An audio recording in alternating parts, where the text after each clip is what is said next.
I'm Radical Reggie. And I'm Retro Gaming Maniac. And welcome to the Horror Insider Show.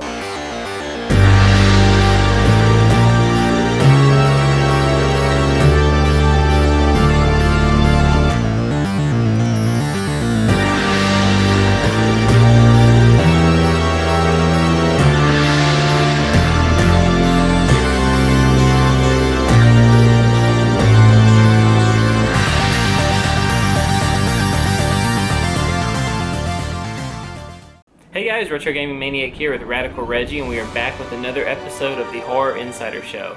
So this is a series we started maybe 2 years ago, and we haven't really made any videos on it recently, but we wanted to bring it back. And for this video, we're talking about Silent Hill Downpour for the PlayStation 3. This is actually a game that came out in 2012 and is actually one of the last Silent Hill games ever made. As of now, at least, as of 2020. It's not officially the last one, but it's one of the last ones. And they took this game kind of in a different direction. But this is a pretty good game in my opinion, and I wanted to bring it to your attention, and so did Reggie. He enjoyed it as well. But anyways, here's our thoughts on Silent Hill Downpour.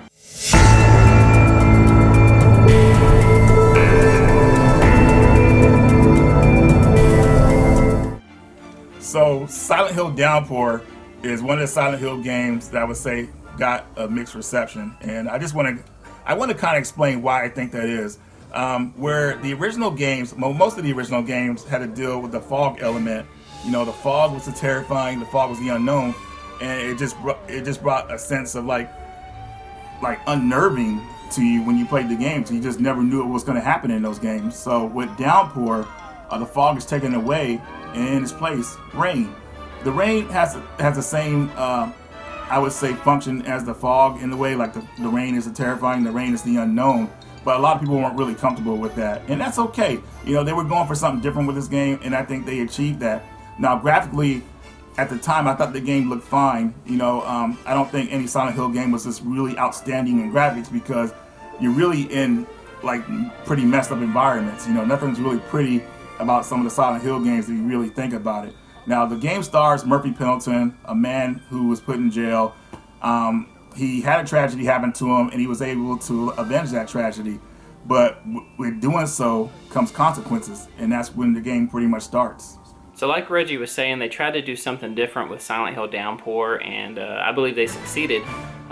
Whereas the fog in the other games was kind of what you had to look out for. The enemies and the creatures would come out. Now it's the rain. So when it's raining, the enemies will come out. They're a lot stronger and everything. So it suggested that you take cover. Did you know that in 2014, a 4-issue comic called Anne's Story was released to go along with Silent Hill Downpour?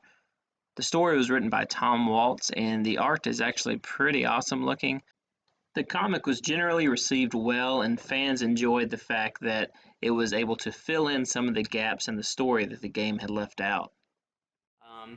And another thing that they did differently with this game is they gave the player more freedom. So in some of the other Silent Hill games, it were more like a linear path. This one is more of an open world in a way. You can kind of go and explore the town of Silent Hill at your own pace in a lot of ways, and that's really cool. Something I really enjoyed was exploring the town, and they did a great job with the sound effects and hearing crows, you know, fly off in the distance and squeaky sounds. And this game messes with your mind a lot. It's kind of crazy in a certain way, and I'm going to let Reggie touch on that. Crazy sounds just about right for a Silent Hill game, and I want to kind of go over some of the terrifying things they added to this game.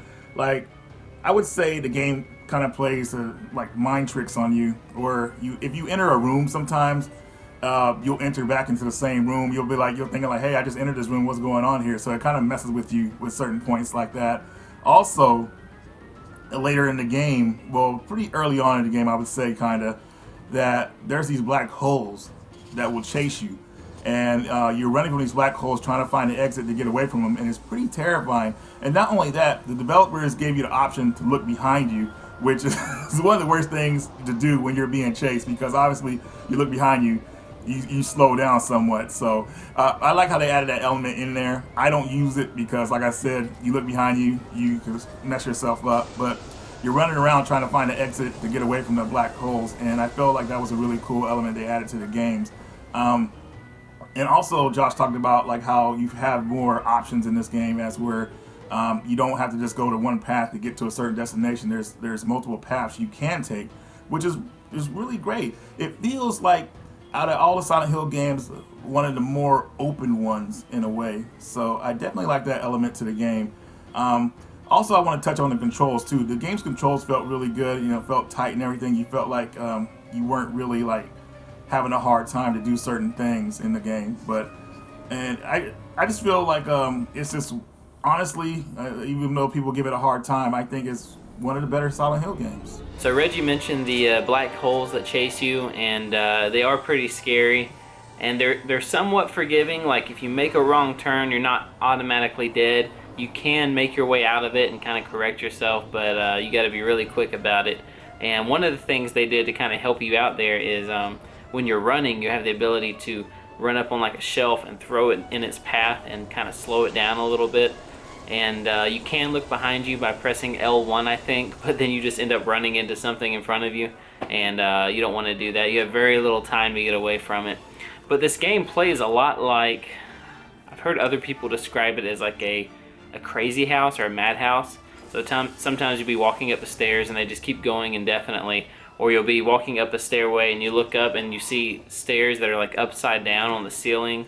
You open a door and it leads to the same room that you left before. It's pretty crazy, and they did a lot of things different from other Silent Hill games, but really this is like what, the 8th or 9th Silent Hill game in the series or something like that. I forget how many are in the series now at this point, if you count the old ones, the newer ones, the portables. So they had to do something different. So they made the world more open. They made the world kind of like a crazy house, the way it messes with your mind. And they allowed it to focus more on some action, so you do get to block, attack. You can find different weapons laying around. Your weapons do break on you over time, so you do find guns as well. And the gun mechanics, the controls for that, like Reggie was saying, the controls are pretty good. I believe L2 allows you to aim down the sights, R2 is to shoot, at least on the PS3. And it works out pretty good. Ammo is few and far between, as in most survival horror games though. So you'll definitely want to use that sparingly. But the block feature they added for just blocking enemy attacks works a lot. The game gets really hard when there's multiple enemies. So fighting one enemy, generally you can you can manage that. But when there's like 2 or 3, you just get mauled. So I just suggest running away. With each Silent Hill game, the bar is set pretty high, and Silent Hill Downpour, I feel, actually reached that bar. A lot of people are still undecided about it, but I feel that now's the time to give the game a chance. I think it has a good story. It has multiple endings. And here's another thing I didn't tell you earlier. The game actually gives you decisions to make. So here's an example. Say for instance, like somebody might be in danger. If you help them, that's a good thing. If you don't help them, well, maybe you had your own reasons. But that effect, depending on what you do in the game, will kind of decide what kind of ending you get.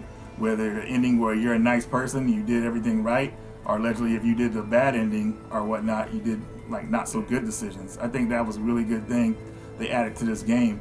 And it's very obvious when those choices come up, so you know exactly what you're doing. But anyways, going back into the game a little bit more, I really like Silent Hill Downpour, and I think you guys will too. Definitely give it a chance. It's out for the Xbox 360 and PS3. Alright, so final thoughts on Silent Hill Downpour. If you're a Silent Hill fan, I think you'll like the game. As long as you keep an open mind and realize that they were trying to do something different, and that the studio that they gave this to, this is actually only their second game. So all things considered, I think they did a really good job with it. The open world aspect to it, the more freedom you get, the multiple endings, and how your decisions in the game can kind of give you like 3 to 5 different endings, I think. I think it's really cool. It's definitely a different take on Silent Hill, but it's one that I think a lot of people will enjoy and some people will not, and the reviews kind of indicate that and show that. I think it was getting like a 5 and 6 out of 10, so people are kind of split on it. All in all, I think it's a great game, especially if you're a Silent Hill fan or you like survival horror games. I think you'll enjoy Silent Hill Downpour. One thing I will note is that the game does have some stability issues. You'll get some drops in frame rate, and I had my PS3 crash on me twice. But they did release a patch that's supposed to fix a lot of those issues. But all in all, it's a great game. If you're a Silent Hill fan, you'll like it. And thank you guys for watching.